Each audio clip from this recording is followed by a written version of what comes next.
Tomatambasho village in Guma local government area of Benue state is normally the residence of about 4,000 people. At this time, just about 1,000 people have found the guts to return home after the attack of the 2nd of January.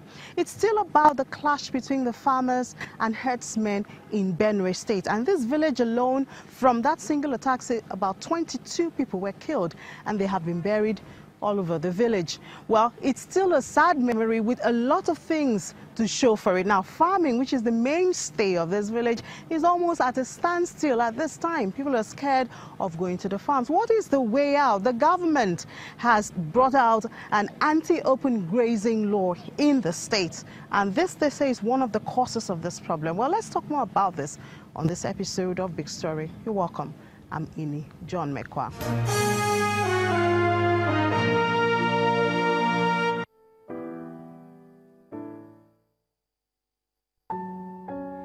Hembadon Sheikhan had gone to bed on the first day of 2018 as a wife and mother of 8, but she's now a widow with 7 children and a mother-in-law to cater for. Her status changed in the early morning of the 2nd of January when her husband and 2-year-old son were killed right outside their bedroom.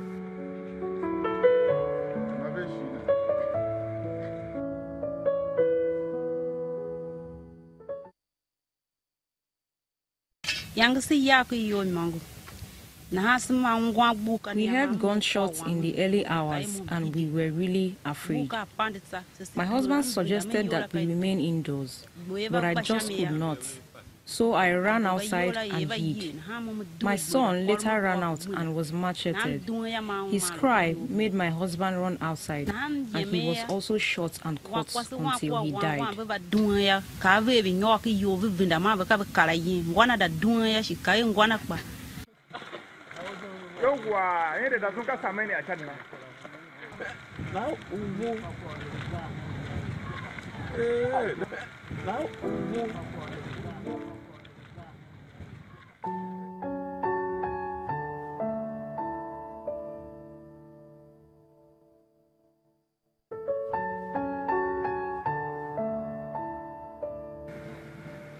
The village is in mourning.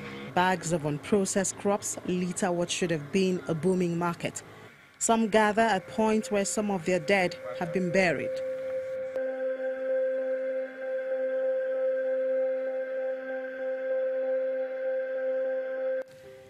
The graves in their compounds are not the only reminder of the unfortunate event. The burnt vehicle of the livestock guards is still at the point of the attack.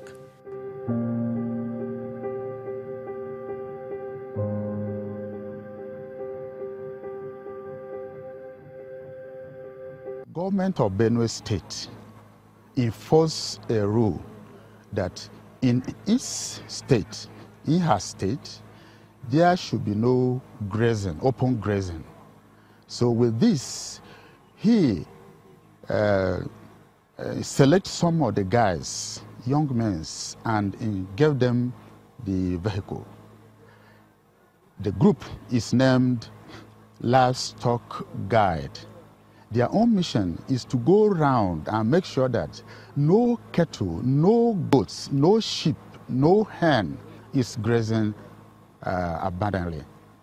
This law is not only for those owning cattle, but it's also for those who are owning sheep and goats.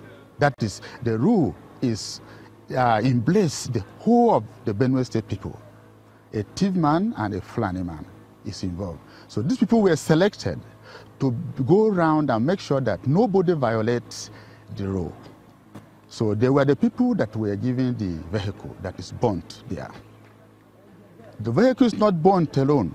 The livestock guard also were killed together with our village personnel. We're told that the whole village was deserted after the attack, and a handful of indigents who are here now are here on the basis of the deployed security personnel.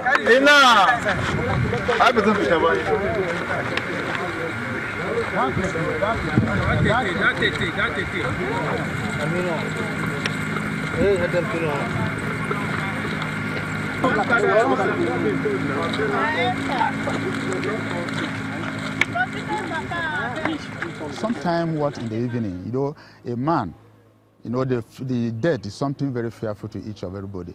Who sees that someone died there will never be, in fact, he can't refuse being afraid. So, as you see, in the evening, some will just run away and leave the village. And where would they go and sleep?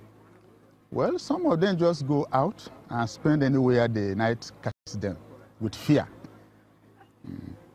Do you see signs that there might be another attack? Well, we have been rumored into, because we have been hearing from people, hearing from rumors anywhere that the Fulanis are planning to come again. Though as we are not receiving it directly from them, we are just fearing because we don't know actually what will happen. Because that day they were coming, they didn't inform us. They just arrived. So we are still fearing them.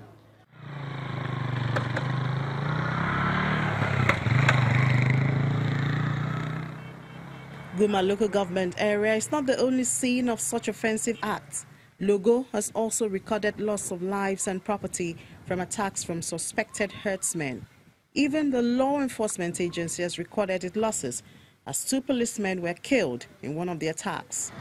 The hospitals, especially the Benue State Teaching Hospital, has been exceptionally busy in all of this, and some of the scenes cannot be shown on television. As we speak, from the 2nd to now, we've received about 22 victims alive that had varying degrees of injuries. We've also received about 21 corpses of victims that died as a fallout of the crisis. The initial victims that came in had a combination of machete injuries, gunshot injuries. Some had gunshot injuries to the abdomen. There's a case we had to take to theater that, luckily for the individual, it grazed the lower edge of the liver. There were no bowel injuries, but also had an attendant rib fracture. We fixed the liver damage. Of course, the rib, we also healed subsequently as we moved. Others had all sorts of fractures. Some had complex pelvic fractures. Those ones too, we've gone into theater, we fixed one. 2 or 3 had long bone fractures that have also been fixed. A 4th one was being done today. Others had machete cuts which were attended to properly. Some of the injuries, even though they came here, they came a bit late, so we are not going to close primarily. We are giving room for infections to clear before we attend to them. From the nature of the injuries, it's very obvious that the victims were taken unawares, by surprise. For instance, if someone is unarmed and receives several bullets to the abdomen, how do you call that a clash? It was a one-sided reign of terror. Okay? You see someone multiple machete cuts all around. Someone is asleep, he's woken up by a gunshot, by machete cuts. So it was obviously, even from the nature of the injuries, you could see that they were obviously one-sided.